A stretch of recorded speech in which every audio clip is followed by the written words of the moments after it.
Okay guys, this is the beginning of Elvis week, and we're going to start with Elvis's birthplace, the chapel in Tupelo, Mississippi. There's going to be some other stuff here along the way we'll take a look at, and let's go enjoy.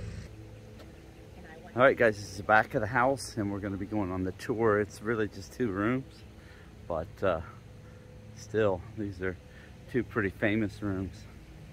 Take a look here at the sign real quick, and then we're going to get ready to head in. I'm not sure yet if I'm allowed to video, but we will find out.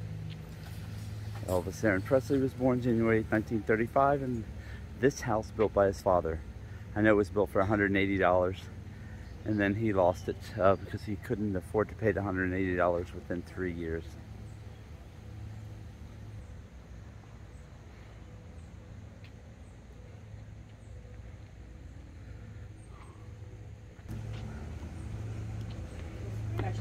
All right, here we go into the house. It's okay.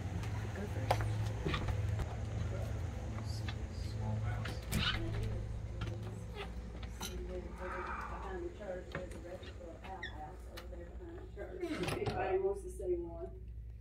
I got some house stuff that time. Yeah. All right. Got enough pictures, y'all. Take your time and just. Okay. You want to take more time?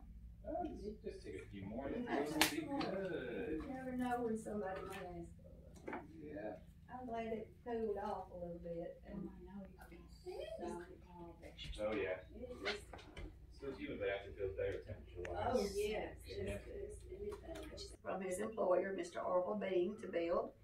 Vernon, his brother Bester, and his daddy Jesse built the house in 1934. The hammer that they used to build the house is in that museum. I don't know if y'all already saw that. The furnishings are what they would have looked like back in that time, and people have donated to us to have it look, more like that. The only original things in here are this coal burning fireplace. There's a wood burning stove with the bricks around it in the kitchen. And the only thing that the Presleys took with them when they moved to Memphis was an ice box. And before Vernon died, he brought that back, and it's in the kitchen. He also told us how the Presleys arranged the furniture in here, and that's the way it looks.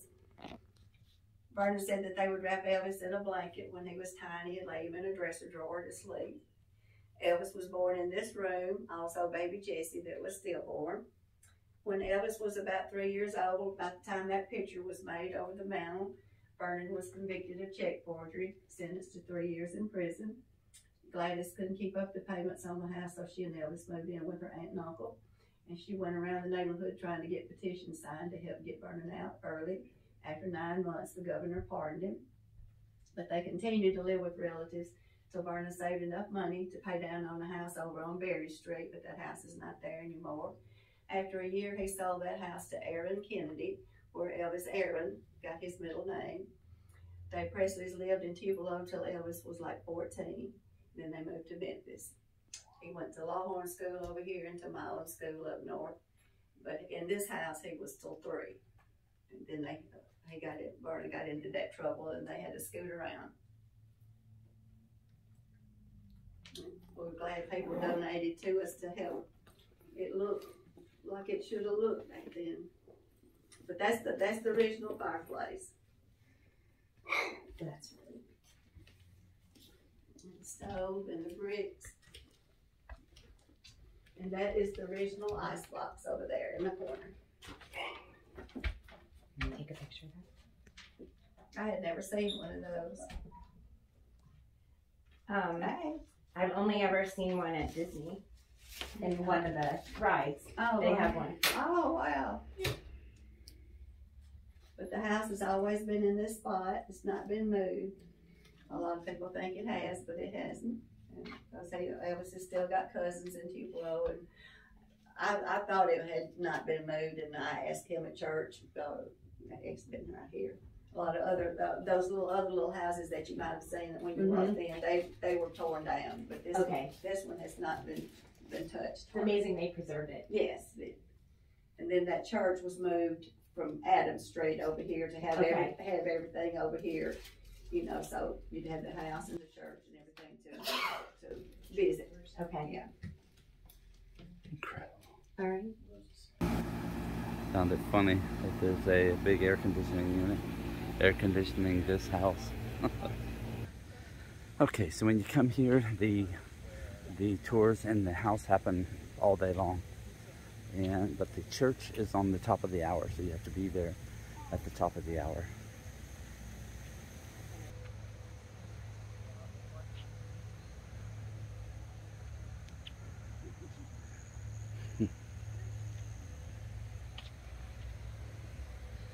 Off to the chapel we go. This is the chapel that he attended.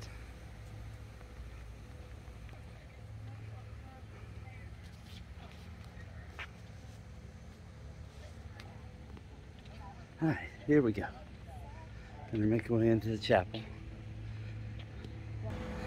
Okay, before we head into the chapel, I'm gonna go over here and check out. This is the outhouse. So it's actually behind their house. Of course, since they didn't have a restroom in there. This is it.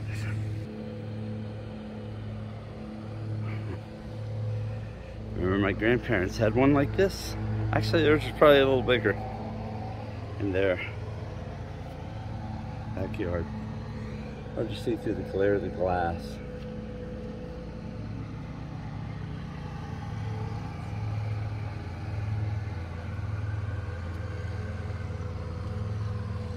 Not much to see there. And this is, of course, this is a replica of the outhouse that they would have had behind their house. Alright, you guys ready to go inside the chapel? There will be a service, so we'll be watching that. It starts here in just a few minutes.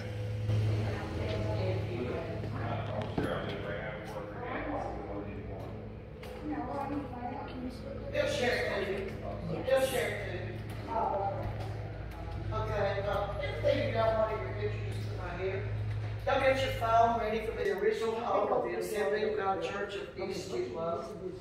I apologize for my scratchy throat. It's this sinus drainage. That is common. Yes,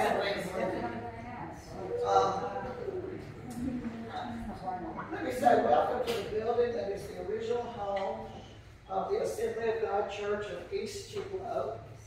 I call this building the birthplace of Elvis's music because Elvis loved the music of the church. The music of the church was Elvis's first love of music. And that all started in this very building, this actual building. Now the building was built in the late 1930s. It was not here. This was a neighborhood of little houses. The church building was built down here in this flat area, and it did not look like this. It was this size, but it did not look like this. The original building was red on the outside, and it had that scratchy kind of tar paper fake brick siding on it. That's what poor people could do to have a church during the Depression in Mississippi. But Elvis loved church. His pastor, Brother Frank Smith, was a great mentor to Elvis in every aspect of his life. He encouraged Elvis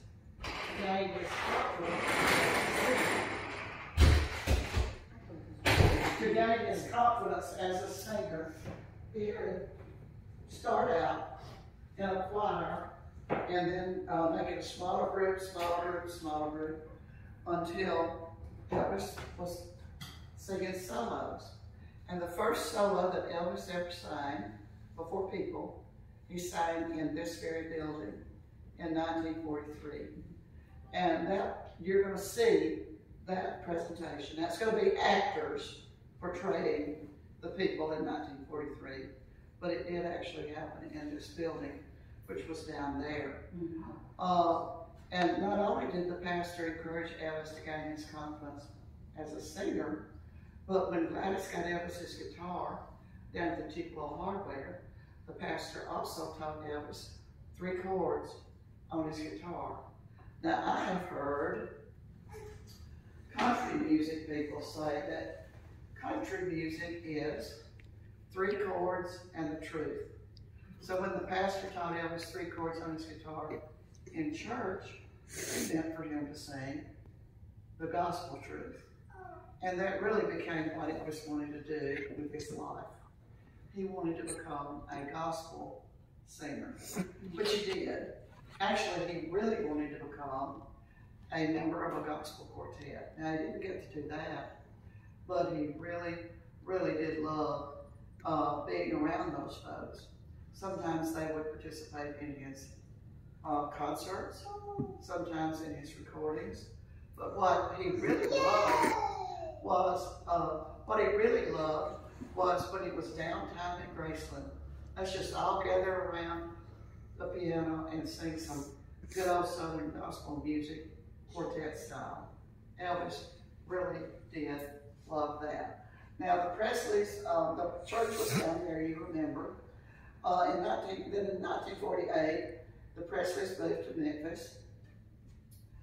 When Elvis got to Memphis, he was pleasantly surprised to figure out that he could sneak over to Ellis Auditorium and hear more of those professional gospel quartets come through. And he really did love that. Now, of course, the church continued to have services after the Presleys left. I mean, it was no big deal, actually. But then in 1959, they decided it was time for them to build a new building. They had outgrown this space. Now, ladies and gentlemen, that is a good problem for a church to have outgrown their building and to need a new one. So they put this building up for sale to be moved, and they built their new building on that lot down there. Now, the building that they built in 1959 is still down there. It's about 3 times as big as this. It's fancy for this neighborhood. And then, you know, I don't think it's still an Assembly of God congregation there, but it is still active, I believe. But anyway, in this building, which is our concern, she's going under. I mean, happy people from everywhere. Y'all are such a blessing to me. I just love seeing all of y'all, and y'all putting up with my craziness. But anyway, so they put, this building was sold, and then this building became a 4-room house that a family lived in. And it was still down in that area down there. And a family lived there in the house until after the year 2000. At that time, the family was gone, and then the house was for sale. Now, hardly anyone remembered or even would have imagined that that white house for sale had ever been a church, let alone the church that Elvis sang in. But it was Mr. Guy Harris, Elvis's lifelong friend, who saw the house for sale, and he remembered that it had been the church and that Elvis sang in the church. So he presented an idea to his friends here, his comrades, here on the board of our foundation. He says, we need to buy that building, move it up here, turn it back into a church building, and then do a church service that shows these visitors from everywhere where the music started, where Elvis's music started. Now, Mr. Harris was Elvis's lifelong friend. Now, you know, he died in 2018, and he was known as the historian of the Elvis Presley birthplace. Now, he had a job, a life, a career, a family, all that good stuff. But he just liked to come out here and visit with folks coming from everywhere. And as Elvis became more famous, Mr. Harris's memories became more interesting to the world. So that made a great partnership. But Mr. Harris told his friends here on the board, he said, you know, these folks are coming from all over the world. You know, they still are. I have been so amazed. One day I had 16 ladies from Sweden up here, and I had 8 guys from Japan back there, and had a mix of Florida, Minnesota, Wisconsin, Pennsylvania, all these folks mixed in. And then every now and then, a random person from Mississippi that found her way. Thank you for coming. Anyway, then this was turned into, these people come, they see the house.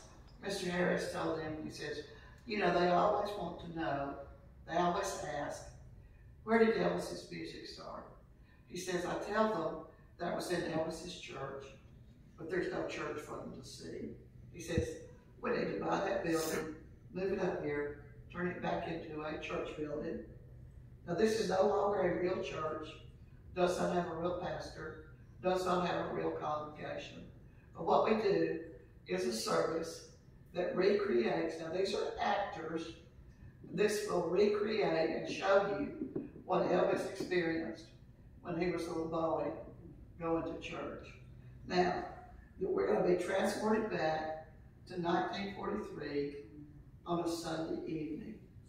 Now, in 1943, these people in this neighborhood loved church.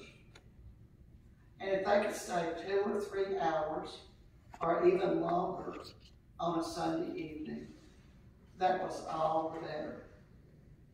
Church was the bright spot of their lives.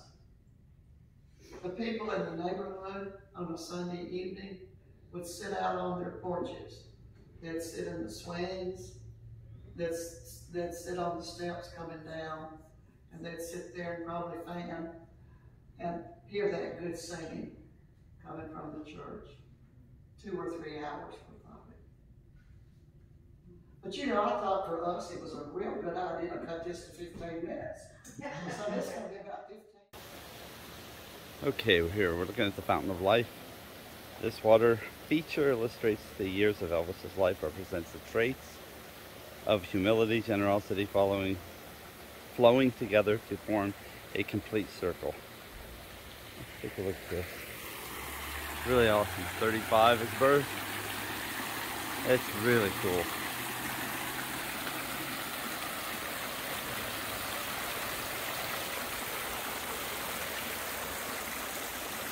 See the chapel up the sidewalk. This is really well put together here.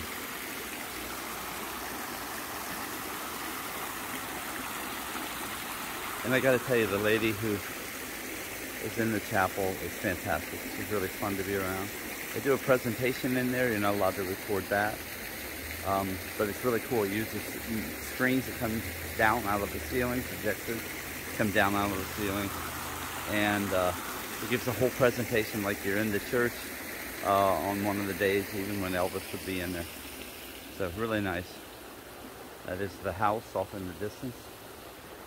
We have the gift shop. I'm going to go up the hill. There's actually another memorial or something up the hill. I'm going to go up and take a look at that.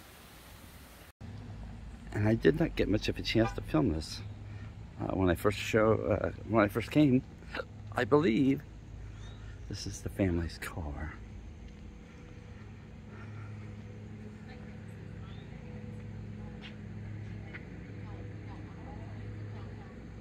There's a thing here too. It says Memphis bound. At home with Elvis Presley. It's just an article that was put together. Okay, Mr. Dodge yourself have asked me to research the model and year of the car that the Presleys owned and used to move to Tupelo to Memphis in November 6, 1948.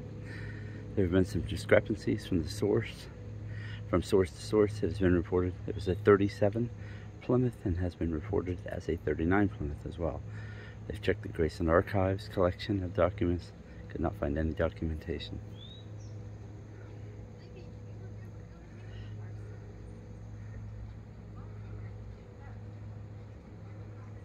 So they actually packed up in the middle of the night since they were evicted from their home and left.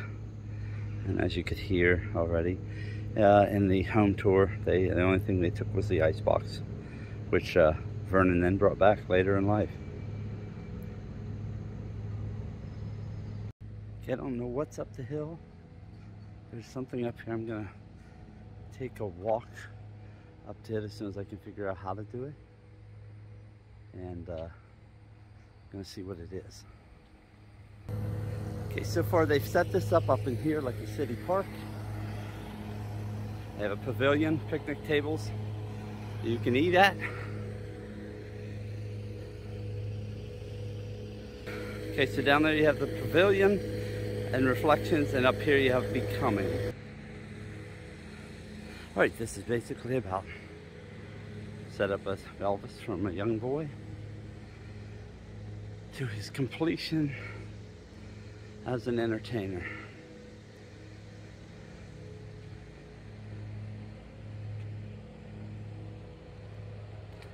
And I had wondered, I talked to my wife and said, gee, I wonder who found him, figured out that this boy had a special voice. And then I found out it was basically in his church. His pastor had him singing and worked with him on his voice, taught him 3 chords on the guitar, and actually that's what started him on his way, because I had always wondered, for a boy with nothing, where did he find the confidence to sing, and who figured out that he had such a voice? So I'll read a little bit of this for you. On January 8th, 1946, Elvis's mother Gladys took him to Tupelo Hardware to buy a present for his 11th birthday. Elvis was thinking a .22 caliber rifle or a bicycle. Gladys was thinking dangerous and dangerous. After a bit of crying, he was finally persuaded to choose a guitar. In fact, his only choice. The Presleys gave their son a $7.75 birthday gift, and a priceless legacy to the rest of us. It was a gift that has kept on giving. So his love of music was born, as you heard down there, in the Assembly of God Church in East Tupelo, where as a small child, the first song he ever sang was Jesus Loves Me, before his congregation. His pastor, Brother Frank Smith, taught him to play his guitar. His first chords were D, A, and E. He knows more than I do.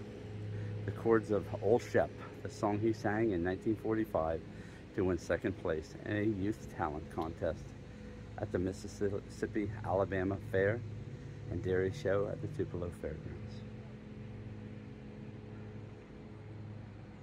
Wow, it's just crazy.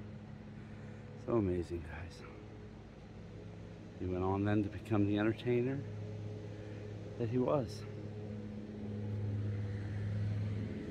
All because of a pastor who took the time with a little boy.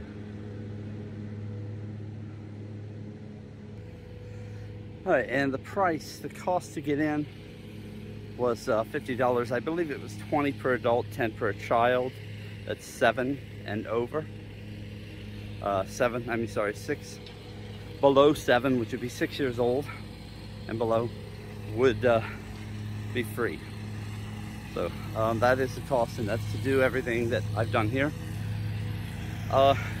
You know, I haven't met a more appreciative staff in almost any place that I've gone to in recent memory. So if you're near here, if you've ever thought about coming and you think you can make it, get here. Yeah, it's amazing the work that they've all done and how much they continue to carry on the legacy with kindness, actually. All right, we're gonna head to the gift shop, guys. Okay, so just as an aside, when I go into the gift shop, I really feel like this whole place is more of a memorial. And so I'm trying to, I don't want to be disrespectful in any way. So when I do go into the gift shop, I'll show you some things, but I'm not going to talk probably while I'm in there. We'll see. I will gauge that when we get in. I just saw these two on the back of the building where the gift shop and everything is at, where you buy your tickets. And I wanted to check these out. First one says, my father owned a large frame grocery store at the corner of East Main and Lake Streets, and we lived just behind the store at 106 Lake Street. Elvis's father, Vernon, and his uncle, Vester, worked in the grocery store for a short time during the 40s. The Presleys lived on the north side of Highway East Main, and Elvis attended Law Hone Skill on the south side. Elvis and his friends walked to school. My brothers and I joined them after they crossed the highway. Elvis and I were in Miss Oletta Grimes' fifth grade class, where we memorized dozens of poems, historical documents like the Gettysburg Address. We had a short chapel time each morning, and Elvis would sometimes sing Old Shep or God Bless My Daddy. He was pretty shy and not mischievous at school. Children from either side of the highway were not allowed to cross the street without parents, and boys and girls didn't play together then. Sometimes Mama would send us girls to the bridge to get my brothers when they slipped to go swimming in the creek. Elvis was often with them. My brothers usually got a whipping for that. I don't know how Elvis was punished, but I know that he slipped off too. All of us kids got our music from church and the radio. We listened to gospel and hillbilly music on stations out of Cincinnati, Ohio, or Del Rio, Texas, or from WELO in Tupelo, where Mississippi Slim had a show. We'd go to church and visit the other churches in East Tupelo. Sometimes on Saturdays, a preacher would speak on the court square, and anybody could get up and sing for the crowd. Elvis saw Mississippi Slim, his idol, play the guitar and sing there many times. Elvis was just a kid like the rest of us. We know he could sing, some, but some of us could too. Who could have imagined where his music would take him? Becky Martin. Anyway, there's additional stories here. If you care to read them, I'll put screenshots in here of each one that I can.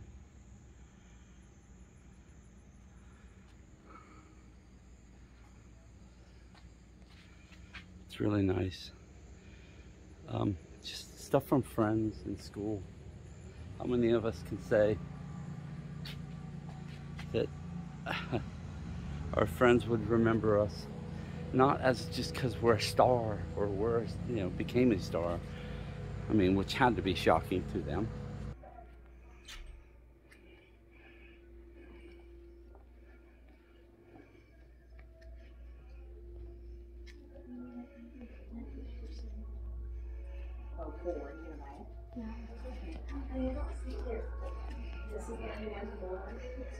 Look at this statue.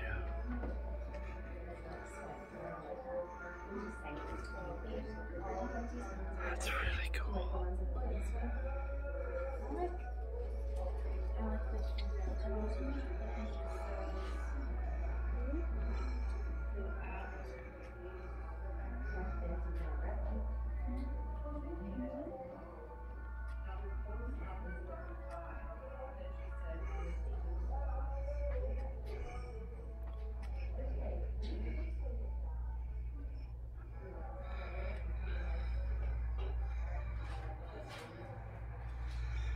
Tom Robinson. I'll show you the plaque again here in a minute.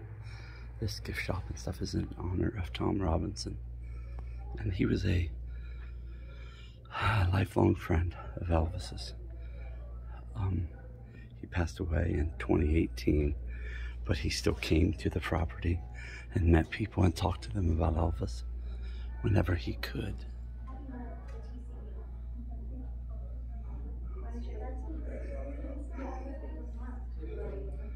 Alright guys, that's the gift shop.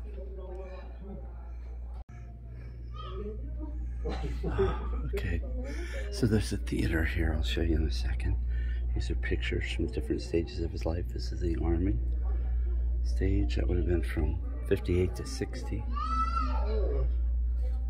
Heartbreak Hotel, when the song first released and became a hit.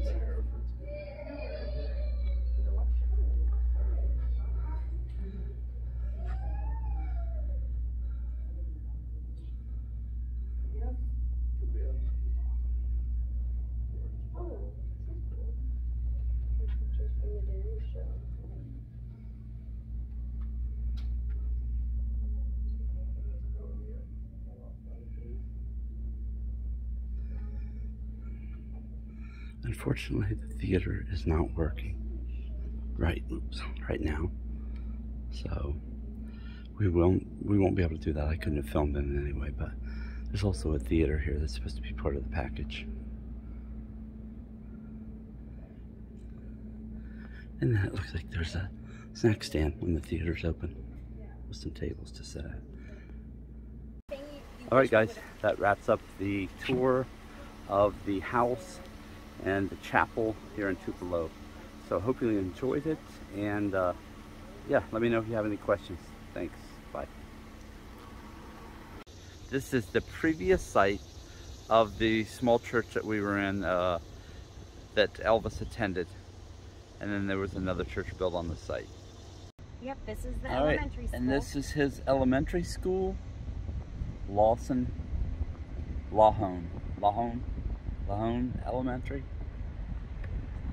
Everybody here. And then this is the middle school and high school. There we Look, go. all these people's life. Lawhone School. And there's Lawhone Elementary. Awesome. So this is where he went to school. All right, we're coming up on Tupelo Hardware. This is where Elvis purchased, where Elvis's mom purchased the guitar.